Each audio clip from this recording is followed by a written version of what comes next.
Hey, welcome back to the channel. Thanks so much for visiting again. I would greatly appreciate if you were to hit the like, subscribe buttons, and maybe share this with a buddy of yours that you think would like this sort of thing. Forewarning, before today's reading, I am getting over somewhat of a cold, so I am particularly nasally. Alright, our first story today is going to be from user/jamfrans, and this was posted 22 hours ago. It is August 9th, 2023. I need proof of life, I whisper. I'm not going to play without it. There wouldn't be a point. He gives it to me in the form of a video call. On the other end, someone quickly pans the phone camera. It's grainy, but enough to see Miranda there in the darkness, hear her sobbing in the background. Nodding grimly, I push a piece forward. When I was younger, I played for cash. On the bad days, I'd disappear for days at a time, our savings along with me. Miranda begged me to quit, to talk to somebody about my problem. But still, I went back.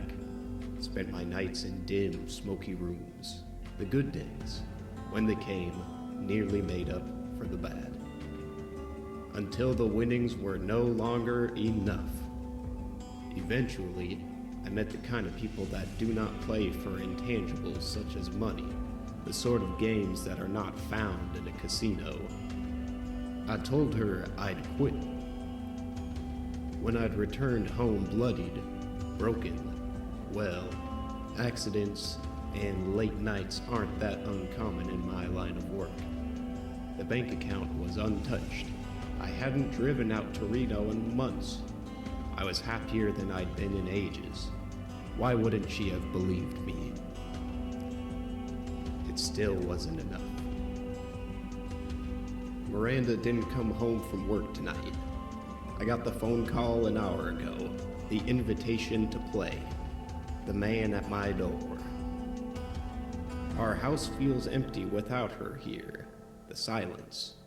Other than our pieces sliding along the board is a grim warning of what will forever haunt this place should I lose. I try to keep my hand from shaking as I make my next move. It hits me. A moment too late. I gasp as soon as I let go. I've made what may become, quite literally, a fatal mistake. A moment passes. 2. He stares at the board, emotionless, silent. I hear his voice from his phone, calling my name. I fight the urge to scream at him to tell him to make up his damn mind. He finally does, and I blink in surprise. I'm incredibly lucky.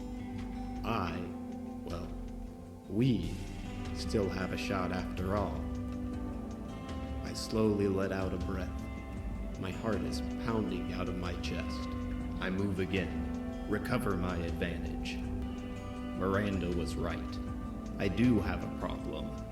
Although she was wrong about what it is exactly that I am addicted to. It was never about the money. It was never what I stood to gain that enticed me. As time went on, the stakes still never felt high enough. Until now. This is the most important game I've ever played. The adrenaline, excitement is nearly overwhelming. The very real possibility of losing everything that you've ever loved is more than just terrifying. It's exhilarating. If there is anything I've learned over the years, it's that a game without risks is not one worth playing. I can't help but smile as I roll the dice.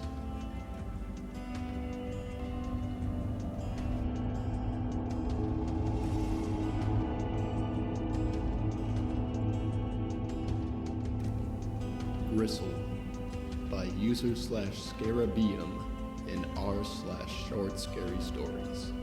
Tuck in, boy. Fowler's mother had plonked the plate on the table.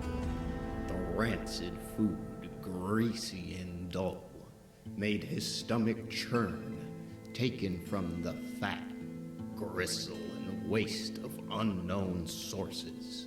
She foisted such gruesome results on him every day. "I'm not hungry," Fowler protested. His outburst was met with the force of a tea mug hitting him squarely on the head. The impact made him smart. He glared at her. Thin and weary, but still tall, she moved towards it like a Ray Harryhausen skeleton. "Eat it or I'll force it down your fucking throat." She'd done that before.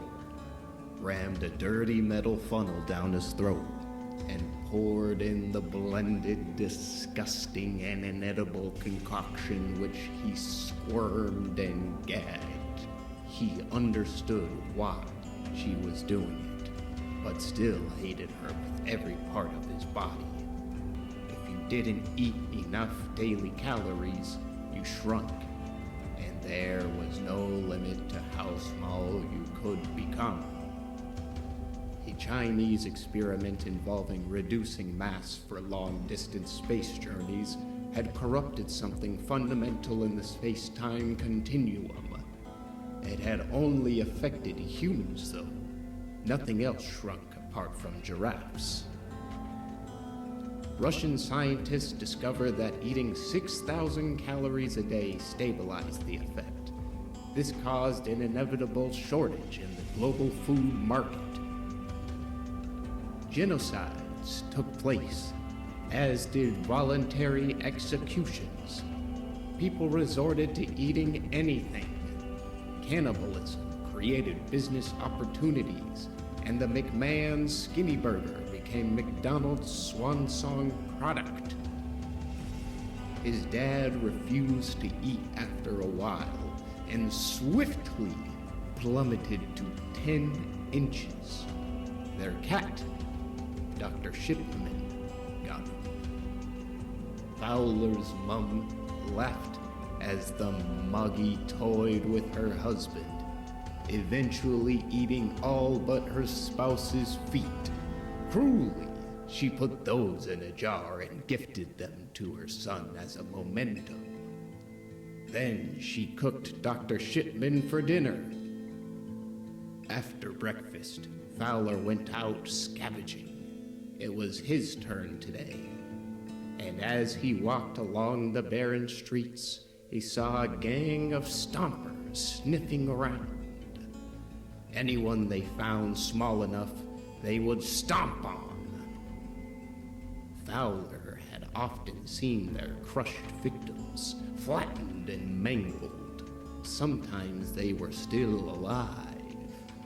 He passed people of various sizes, all looking for something to eat.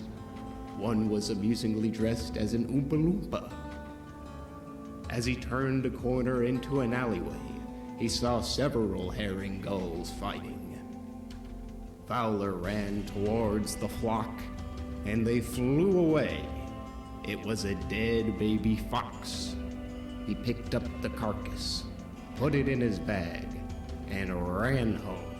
She wouldn't beat him tonight now. He found her unconscious on the soiled sofa. She was prone to the odd, funny turn, so carried her head up to bed. It normally wore off after an hour. Instead, she awoke 4 days later, naked and the size of a Barbie doll. She was floating, panicking. She looked up and saw the gigantic face of her son looking down. "Sorry, Mum, but you're all there is." As he placed the lid of the saucepan back on, she felt the oil start